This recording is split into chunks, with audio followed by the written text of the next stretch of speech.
बॉलीवुड में lead actress को replace किए जाने, उनसे फिल्म छीनने और उनकी जगह दूसरे लीड एक्टर को कास्ट किए जाने का जो सिलसिला है, ये काफ़ी पुराना है। हाल ही में एक न्यूज़ आई है कल के दिन काफ़ी ज़्यादा एक बज़ बनी हुई है न्यूज़ की। बॉलीवुड में नेपोटिज्म का फिर से शिकार एक और एक्टर हुए हैं जिनका नाम है कार्तिक आर्यन। ऐसी खबरें हैं। कार्तिक आर्यन जिनसे दोस्ताना टू फिल्म छीन ली गई है और धर्मा प्रोडक्शन के बैनर तले ये फिल्म बन रही थी और जिसमें कार्तिक आर्यन का नाम ड्रॉप ऑफ कर दिया गया है और ये भी बोला गया है कि धर्मा प्रोडक्शन का 20 करोड़ का नुकसान भी हुआ है कि कार्तिक आर्यन को जब उन्होंने निकाला है इस फिल्म से।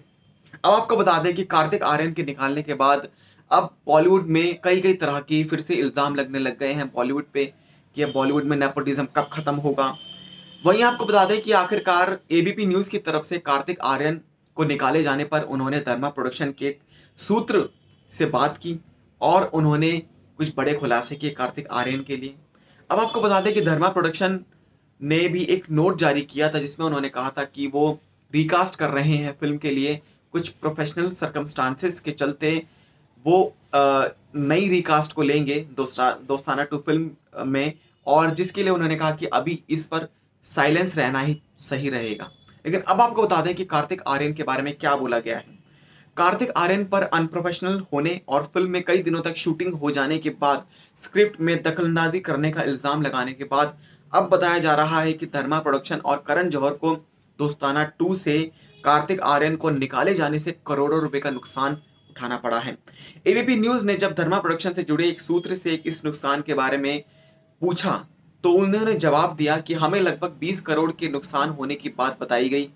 बड़े बड़े सितारों के साथ बड़े बड़े बजट की फिल्में और एक साथ कई फिल्म के निर्माण के लिए जाने वाले करण जौहर के लिए 20 करोड़ रुपए की बड़ी नहीं है, लेकिन इस फिल्म के बजट का बड़ा गड़बड़ाना काफी ज्यादा स्वाभाविक है।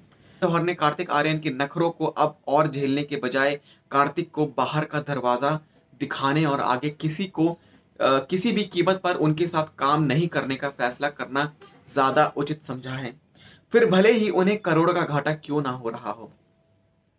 वहीं सूत्रों ने एबीपी न्यूज को आगे ये जानकारी दी कि दोस्ताना टू की आगे की शूटिंग के लिए कार्तिक आर्यन की ओर से डेट्स दिए जाने को लेकर भी कई तरह की परेशानियां खड़ी की जा रही थी।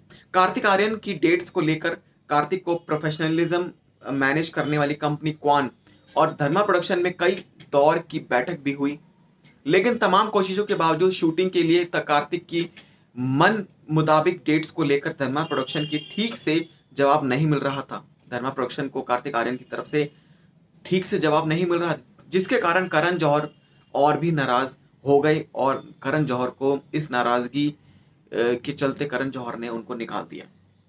कहा जा रहा है कि कार्तिक आर्यन दोस्ताना टू के सेकंड हाफ यानी इंटरवल के बाद की स्क्रिप्ट को एक अरसे से नाखुश थे, जिससे लेकर उन्हें मेकर्स को काफी परेशान कर रखा था। सोर्सेज ने आगे बताया कि फिल्म साइन करने से पहले कार्तिक आर्यन को जो स्क्रिप्ट सुनाई गई थी उसमें धर्मा प्रोडक्शन ने किसी भी तरह कोई बदलाव नहीं किया था। ऐसे में एक बार फिल्म की स्क्रिप्ट को लेकर कार्तिक की दखलंदाजी बर्दाश्त से बाहर हो गई थी, जिसके तहत करण जौहर ने इस तरह का बड़ा फैसला लिया। तो ये उन्होंने फैसला लिया कि दखलंदाजी दे रहे थे, अनप्रोफेशनलिज्म था कार्तिक आर्यन की तरफ से। ऐसी खबरें हैं, ऐसा सूत्रों ने बताया है एबीपी न्यूज को। तो ये बात है कि आखिरकार क्यों उन्हें निकाला गया है करण जौहर की फिल्म से दोस्ताना टू से।